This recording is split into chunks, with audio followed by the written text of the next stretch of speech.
He was a David unafraid to fight multiple Goliaths at the same time. Defying the odds at every level, high school, college, and the pros, he was always told, "You're too small."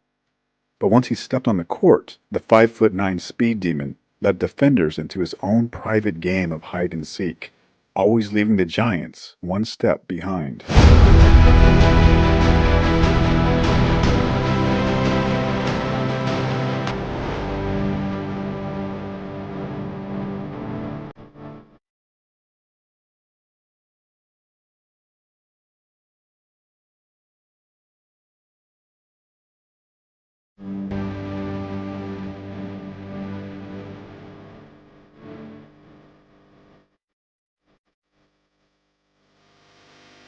Calvin Murphy was born on May 9, 1948, and grew up in Norwalk, Connecticut. Murphy followed the lead of his sisters and aunt, who all twirled the baton. Other kids called him a sissy, but this only made Murphy double down on his practice, winning a national championship as an 8th grader in 1963, and he performed at the New York's World Fair the following year. He was introduced to basketball by his mother, who stood at over 6 feet tall and once played on a semi-professional team in North Carolina. Murphy may be the only NBA player in history whose mother taught him how to shoot. He took to basketball the same way he approached baton twirling. He saw the dribbling, the defense, and the shooting all as an art form. Murphy admitted that he was clumsy at first, but the junior high school basketball court stood 3 doors down from his home, and he began practicing day and night. He played in heavy work boots to enhance his jumping ability while having a snow shovel handy in winter so he could clear out a space to play. Despite his growing skill in the sport, his high school friends discouraged him from trying out for the team, telling him that he was too small. Murphy ignored the doubters. He played basketball, making varsity in the 10th grade. He ran cross country, played tennis, and golf. He gave up football as a sophomore when coach Jack Cronin wanted him to focus exclusively on basketball. The coach gave him the finer points on dribbling, passing, rebounding, defending, and shooting. Murphy then became a high school phenom. Wherever he played, the gymnasiums were filled to capacity. He averaged 25.6, 31.8, and 40.3 points per game during his 3 years as a varsity player. He scored 59 points in the Class A championship game, leading his team to the state title. After his senior year, Murphy played at the Dapper Dan Classic in Pittsburgh, scoring 37 points. Boston Celtics coach Red Auerbach was on hand, calling him the best high school player he had ever seen. Numerous colleges offered him scholarships, but Murphy chose the little-known Niagara University in New York. He didn't want to be just another guy on the bench at a big school. Niagara promised to build their program around him, and that was the situation he wanted to be in. "Those college days," Murphy said, "were among the happiest of my life." In his first college game, he scored 41 points. In his second, he scored 57. But Murphy's game evolved during his time at Niagara. By his senior year, he began to shoot less, and he blossomed in other areas like defense and passing. He became a floor general and a 3-time All-American. After scoring 68 points against Syracuse, he led Niagara to the NCAA tournament for the first time in 25 years, helping the team advance into the second round. But his options after college looked iffy. It was expected that the pros would take one look at him and tell him to come back 2 or 3 inches later. Murphy wanted to play professional, even if it meant signing with the Harlem Globetrotters. The Pittsburgh Condors of the ABA drafted him. A lot of experts thought that would be Murphy's best bet, as he could capitalize on the ABA's three-point play. In the NBA, the San Diego Rockets grabbed Murphy in the second round. Murphy signed with the Rockets, as he wanted to play against the best. There were some who saw his selection by San Diego as something the team did for publicity. At 5'9" and 160 pounds, sports writer Jim Murray wrote, "You figure he had about as much chance to last in the NBA as a pork chop in a lion's den." Because of his size, Murphy once again had to prove himself. San Diego's rookie coach Alex Hannum was hardly thrilled with the selection of Murphy, criticizing his jump shot. "He said I took too long to come down," Murphy said. Even the security guards didn't believe he was a player. One night, Murphy got to the arena in Chicago late, and the guard told him to buy a ticket. Murphy took his uniform out of his bag to show him that he was a player. The guard didn't believe him, and it took the trainers to intervene on Murphy's behalf. Murphy finished third on the team in scoring in his rookie year. He played close to 25 minutes a game, but wanted more. The team finished with a losing record, which Murphy took hard. After blowing a lead in the final minute in a game against Baltimore, Murphy cried in the locker room before speaking to his teammates. "I looked at all their sad faces and I felt I owed them something," Murphy said. "I just told them, 'Fellas, everybody played a hell of a game. I let you down by making a couple of costly errors. I choked.'" 2 more losing seasons followed, and Murphy saw his playing time dip in his third year, going from 31 minutes a game to 22. He wanted a trade, and if he didn't get one, he threatened to play with the Harlem Globetrotters. New coaches came and went. Alex Hannum, Tex Winter, then Johnny Egan. Under Egan, Murphy began to flourish. In the 1973-74 season, he finished second on the team in scoring with 20 points a game, and when guard Mike Newland was sidelined, Murphy scored 75 points over 2 games, becoming a starter. By 1975, Murphy began setting records for making consecutive free throws. At the free throw line, his superior mental focus could be seen on full display. "You have to shut everything out," Murphy said. "It's a matter of concentration. I just concentrate on the mechanics of the shot and make sure I do the same thing each time." Murphy became Mr. Automatic at the free throw line. No one even bothered to look. Basketball game, they always seem like they try to run a play for the center, but it looks like to me that they're trying to get their guards in low. And as we mentioned, here's Earl Monroe against Calvin Murphy. I see a lot of this today. Calvin Murphy making it tough for Monroe to get off the shot. He missed it all. And the loose ball is taken down by Ratliff. Neil Jackson doubling up on him, almost stealing the ball. Now they go to Calvin Murphy. Earl Monroe loses him, and Calvin Murphy takes it down the baseline. Perfectly got the wicket back to the basket, tipped in by Ed Ratliff. They would have had a layup, but instead they turned the basketball over. Very proficient ball handling for a big man, though, as Jackson brought it down court. It is 10-9. Houston by 1. Calvin Murphy takes it right through. Can't get the shot, but he does draw the whistle. And Calvin Murphy goes to the free throw line for the Houston Rockets. Here's a guy 5'9", can stuff that ball 2 hands. Okay, on this particular play, he actually dribbled the ball between his legs and changed direction, and Monroe hit him on the back, and he gets a chance to make 2 free throws. One of the really good free throw shooters in the NBA. He indeed is. He's second to Rick Barry's 90%. Calvin Murphy getting over 88% during the regular season. Point replacing Earl Monroe. He'll walk in the game along with Bill Bradley and Hawthorne Wingo up front. The Rockets going with Murphy, Newland, Ratliff, Hawes, and Tom Genovich. Swinert is on the sideline. Calvin Murphy drives inside, gets the ball. 6-11, Neil Walker. The Knicks on the run. Lead pass intended to Hawthorne Wingo. The Knicks again throw it away. Here is Calvin Murphy trying to drive on Frazier. He shuts it off. Whaley at 6'6", drives the basket, lays it off flat. And it's in the NBA. And he's a very awkward-looking shooter, but very effective. Knicks cannot hit. They're only getting 1 shot. The Rockets are getting the ball right back off the board. Here's Calvin Murphy, the distance, and lays it in. This game is opened up. The Rockets are trying to go inside to Frazier. The ball is flat. Ratliff comes up with it. The Knicks turning the ball over time after time. And the Rockets getting it back and keeping the heat on. Calvin Murphy. He is an assassin out there now. Here, Don Houston's made this big run at him late in the second quarter. 70-53, the Rockets with their biggest lead, a 17-point advantage. Again, the Knicks get 1 shot and it's no good. Rockets dominating the board, even more than they did in the first half when they doubled New York's rebound total, 28-14. Newland looks to Calvin Murphy against Barnett. Calvin Murphy, a man with many tricks. Boy, he's lead all scorers in the game. Tom Genovich is the high man for Houston with 19. Calvin Murphy into Abdul-Aziz. He is rejected by Phil Jackson. He went up the first time to stuff the ball the first time. Phil Jackson blocked it, but he was persistent, and with good effort, he made it again. Earl Monroe goes inside. Jackson puts it up. Hawthorne Wingo goes back up, and he'll shoot 2 shots.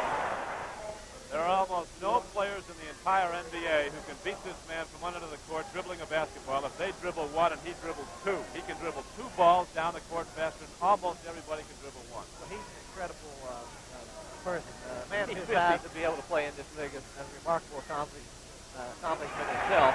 But to really play well as he's done is even more remarkable.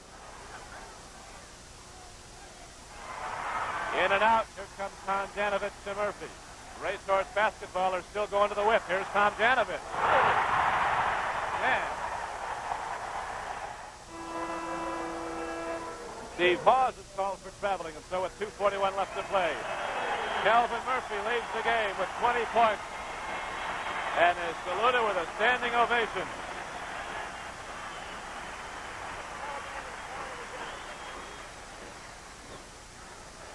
Arthur Wingo drills it. Look at that guy. While people continued to discriminate against him because of his size, Murphy saw other players' height as their detriment. "I'm not the one with the size problem," Murphy said. "I'm the normal one. It's those 6'4" guards with the size problem."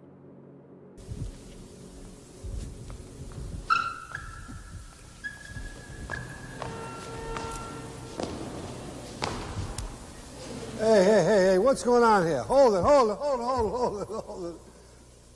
This is Calvin Murphy, the great guard from the Houston Rockets.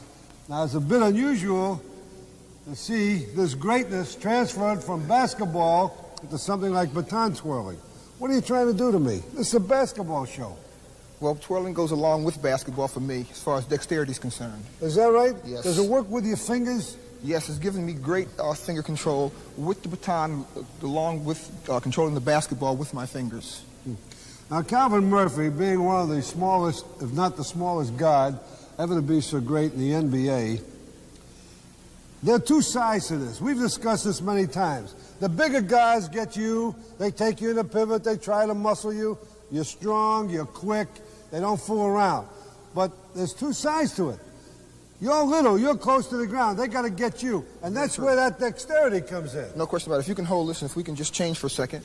First of all, because of my fingertip control, I feel that I have the advantage on the larger individual. He has to come down to 5'9" size if he wants to ball. Yeah, like if I'm 6'4", so I got to come down here. That makes me off balance. All right, now I have the advantage. I know what I'm going to do with the ball. I can control it. He's out of sync with his body. He cannot move the way I can because of my size.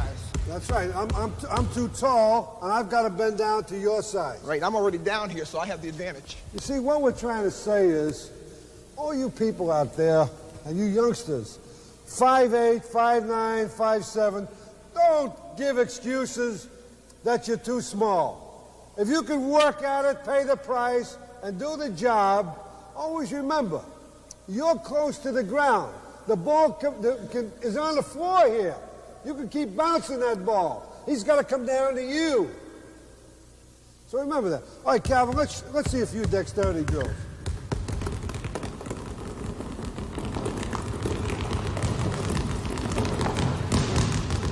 They're ridiculous. All right, now how does that relate if you're going to twirl the baton? Well, I'm dribbling with my fingers here. Watch this. He doesn't even have to watch anything. He's looking at the camera. Isn't that beautiful? Look at that control. This has played a part in that. I remember Calvin Murphy when he was young, and he always could work with that baton and work with that ball. Murphy often encouraged smaller players to not give up on the sport and to adopt his aggressive mindset to be successful. "You have to know your edge is psychological, not his," Murphy said. "You have to be an aggressor. You have to play as if you have something to prove, and it can be a powerful motivator. You will also have sentiment on your side, and don't underestimate this. I used to have a coach who made me wear uniforms 2 sizes too large. It made you look even smaller. You can almost feel the other guy get overconfident and lazy. By the time he woke up, you had 30 points. Through this attitude, Murphy developed the unlikely reputation as a tough guy. Standing only 5'9", he had fisticuffs with over 17 players over the course of his NBA career, fighting Norm Van Leer, Norm Nixon, Dale Schluter, John Brown, and Sidney Wicks, among others. But the reputation bothered Murphy. He received very little coverage for breaking the free throw record, but after a fight, The press would call him at 7 o'clock in the morning for the scoop. Everybody gets in scraps, Murphy said, but because I'm a 5'9" basketball player in a land of giants, I'm supposed to be a little boy. I'm a full-grown man, and all I want is people to treat me as such. If somebody steps on my toes, they've got to get off. In April of 1977, both Murphy and teammate Rudy White got into an altercation with fans who were shouting obscenities at them. The ushers intervened, averting a brawl. Murphy scored over 25 points per game in the 1977-78 campaign, but resigned himself to the fact that he would never become an all-star, realizing that he would always be overlooked because of his size. I know a lot of people can't accept that a 5'9" man can play professional basketball well enough to be an all-star, Murphy said. They just look at me and say, he's not supposed to be here. In this league, images and reputations mean a lot, and you aren't supposed to be a good basketball player unless you're 6'6". In the 1980-81 season, the Rockets won 20 of their last 35 games to make the playoffs. Coach Del Harris had moved Murphy to the six-man role where he thrived, leading the league in free throw percentage. The Rockets then upset the Lakers in the first round, defeated the Spurs in the semifinals, and then the Kansas City Kings in the Western Conference Finals. Play by Bertrand. He moved well on his ankle. Ford committing his first personal foul. Calvin Murphy, Moses Malone follows. That 1-2 punch that they've had, inside and outside. Bertrand thought it was a shooting foul. He came clear over to the Kings bench, and then had to get back defensively in a hurry. You see the time remaining in this first period. Calvin Murphy, beautiful shot by number 23. It's a 5-point game, and that's the way it's going to end after 12 minutes. And now, as he said, we're helping. 27-20. 11 minutes to go until halftime. Brent Musburger at halftime highlights Boston, Philadelphia. That'll count. A foul on Birdsong. Chance for a three-point play. Well, watch Calvin's left arm here. Calvin hits Birdsong with his left arm. He loses the ball a little bit, gets it up on his leg. Now he picks it up and takes another dribble, and that could have been a double dribble right there. Calvin got his left arm up to protect the shot, and Birdsong was called for the foul. First one on Otis. 5 points with now. One of his bicuspid. That's the old bicuspid special. Level with Ford, jumping out on him. Here's Calvin Garrett, who's checked in. He hasn't seen very much action in this series. 9 seconds on the shot clock. Three-pointer by Calvin Murphy. Rebound, Reggie King. Otis Birdsong. Birdsong having his best game of the series with 15 points. And an outstanding fast break. Almost no dribbling. That was a length of the court. I think only 2 dribbles in the length of the court. Again, you have to make the other coach adjust to you. Reggie King with his 9th rebound, broken up. Wedman trying to get back, 2-on-1. Calvin Murphy. Wedman trying to draw the charge. 50-48, 2-point lead for Kansas City. He missed 2 free throws right down the clutch in there, too, but he came back to make another big play. 84-82, 2-point lead. Wedman tried to keep it in play. Calvin Murphy, Lacey is back.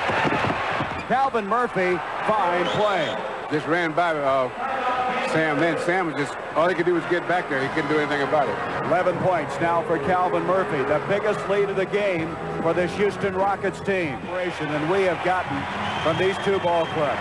The Kansas City Kings going down to defeat here, but Cotton Fitzsimmons, Jeff Cohen, the entire staff, and of course Houston will be following to the World Championship Finals, which will begin either Sunday or Tuesday, depending upon that series between Philadelphia and Boston. 16 seconds left. Look at the ecstatic people. Calvin Murphy, been a long time coming for this guy, 11 years in the league before he could make it to the championship final. It's a good year to do it, too. And so Houston will win their 7th game on the road against only 2 setbacks. Bill, that's a remarkable road record. Last 7 against Kansas City in season for the Kansas City Kings. Critics said the Rockets only beat Los Angeles because the Lakers self-destructed. The Spurs were overrated, and the Kings were, well, the Kings didn't belong there any more than the Rockets did. But Murphy was used to being underestimated, and he considered his team's entry into the championship finals as the highlight of his career. "We are the team that brought honor to the city of Houston," Murphy said. In the championship series against the Boston Celtics, the Rockets split the first 2 games, holding their own. But they played horribly in Game 3, losing 94-71. Murphy struggled, shooting only 3 of 10 from the field. In Game 5, Murphy collided with Rick Roby for a loose ball and separated his shoulder. He missed the rest of the series, and the Rockets fell to the Celtics in 6 games. Over the next 2 years, Murphy struggled with leg and knee injuries. After getting only 12.8 points per game, well below his career average, Murphy retired from the sport. He continued to work for the Houston Rockets, getting employed as their television analyst. At the time of his retirement, Murphy was the 21st leading scorer in NBA history. In the words of opposing player ML Carr, Calvin was a 5'9" guy with a 6'10" heart.